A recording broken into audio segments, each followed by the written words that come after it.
Some states are looking for money, saying that they're going to go bankrupt and need an immediate bailout to stay afloat. According to the Washington Examiner, quote, Senate Republicans are open to helping cities and states to prevent job losses, but they also want to avoid giving bailouts to governments that spend extravagantly in the past. We welcome one of those Republican senators who will be helping to decide on bailing out those states, Senator Rick Scott of Florida. It's former governor. Rick Scott, welcome to the show. Senator, before we talk about reopening your state, though, I want to ask you about bailing out China. You have said before that we need to buy American. You're urging people not to purchase products that are made in communist China. But one, can we as consumers not do that, meaning that we're getting so much stuff from there? And two, how do we make it so that we don't have to anymore and that we have more of these businesses producing things in America?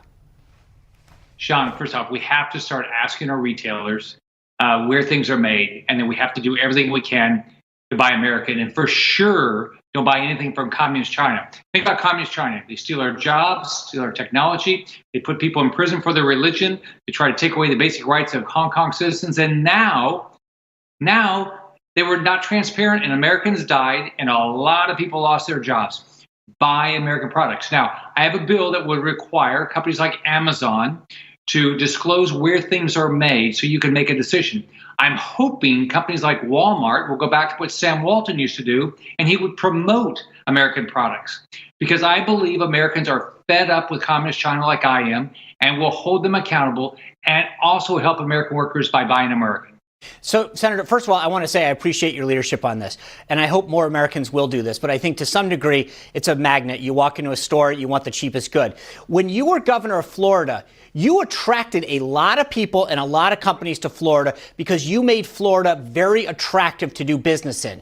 Don't what we need to do is make it attractive for U.S. companies to stay here by making it more tax friendly to want to stay here, manufacture here, and hire Americans.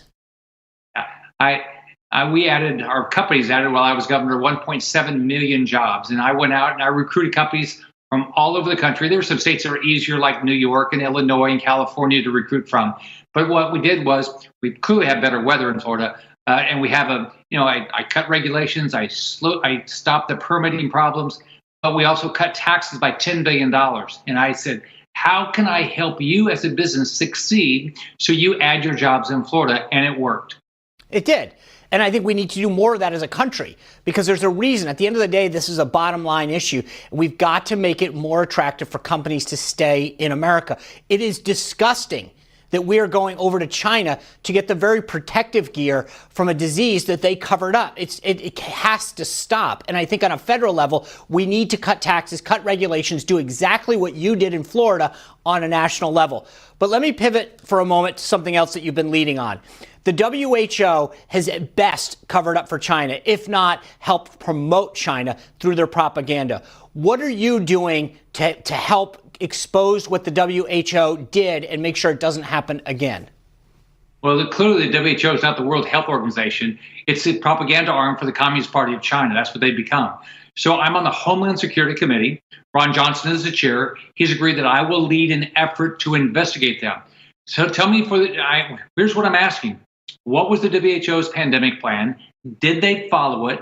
When did they get information? And when did they tell us when the problem was? To this day, they're still parroting communist China. And I know that internally they have different information. So we're going to hold them accountable. This is it's our tax dollars, but two, it's our health. You should expect the World Health Organization to help us prevent a pandemic in this country. So you know what's bothering me is, A, we've got this problem to begin with. They covered it up. The World Health Organization, as you rightly state, helps support that. Now we're going to them for the PPE. We're going to them for our prescription drugs. I think you've addressed that. Here's the bigger problem for me right now. We're spending now trillions of dollars creating more debt. And who's going to buy it up? China.